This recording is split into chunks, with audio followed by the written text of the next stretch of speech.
Employee retention is at the top of all business agendas at the moment. With recent economic instability, rising costs, and new opportunities that are available because of remote working, this is becoming harder than ever. We all know that employee turnover has a big cost associated.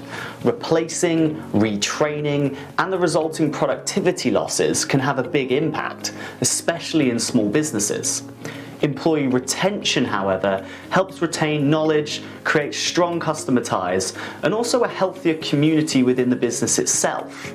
Now, the technology you use, and more importantly, how you use it, can have a huge impact on employee retention, helping to provide additional benefits, remove frustrations in the workplace, but also to help create a company culture and community that people want to be a part of. In the article below, I'm going to overview some of the reasons for this trend and provide examples that you can use within your business to help improve retention. If you have any questions on this subject or would like to understand how Sereno could help you improve your technology experience, then please leave a comment or reach out directly. I'm looking forward to seeing how we can help.